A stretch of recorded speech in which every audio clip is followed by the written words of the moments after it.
এজন্য বিশ্বনবী সালাম ফিরানোর পরে 3 বার পড়তেন আস্তাগফিরুল্লাহ আস্তাগফিরুল্লাহ আস্তাগফিরুল্লাহ। এরপরে বিশ্বনবী পড়তেন আল্লাহুম্মা আনতাস সালাম ওয়া মিনকাস সালাম তাবারাকতা রাব্বানা ইয়া যাল জালালি ওয়াল ইকরাম। ও আল্লাহ, আপনি শান্তির আধার, আপনার কাছ থেকে শান্তি আসে, আপনি বরকতময়। এই দোয়াটা পড়েন আপনারা? সালাম ফিরানোর পরে পড়েন না? পড়বেন আজকে থেকে। আল্লাহুম্মা আনতাস সালাম ওয়া মিনকাস সালাম তাবারাকতা ইয়া যাল জালালি ওয়াল ইকরাম। আবার জান্নাতের আরেকটা নাম হচ্ছে দারুস সালাম, মানে শান্তির ঘর। জান্নাতের আরেকটা নাম কি?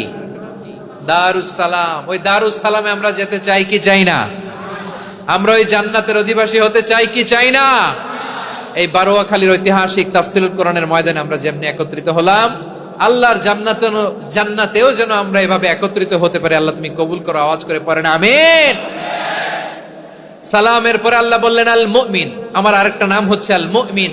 আল মুমিন মানে হচ্ছে নিরাপত্তা দানকারী। আমাদের নিরাপত্তা দেয় কে? নাকি পুলিশ বাহিনী, নাকি বিজিবি, র্যাব, সেনাবাহিনী, হ্যাঁ, নাকি এই যে ফায়ার সার্ভিস? কারা নিরাপত্তা দেয়?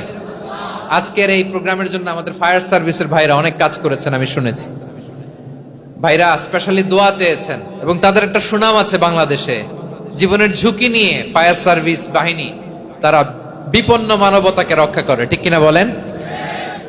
আমি ভাইদের জন্য দোয়া করি, এই ফায়ার সার্ভিস ইউনিটকে, এই ডিপার্টমেন্টকে আল্লাহ তাআলা তুমি কবুল করো। ওনারা আমাদের শৃঙ্খলা, শান্তি শৃঙ্খলা, সিকিউরিটি এনশিওর করেন, কিন্তু আসল নিরাপত্তা দেওয়ার মালিক কে?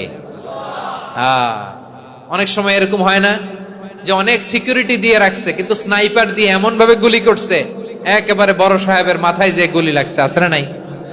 এখন সবাই মিলে বডিগার্ডের ধরে, যাই বেটা বডিগার্ড, এত টাকা দিয়ে বডিগার্ড রাখছি, আমাদের স্যারের মাথায় গুলি লাগলো কিভাবে? তো বডিগার্ড বলে আপনার স্যারের বডি তো আছে, এই যে বডি নিয়ে যান। আমি তো রুহু গার্ড না, রুহু গার্ড হচ্ছে একজন। চিল্লায় বলেন তিনি কে?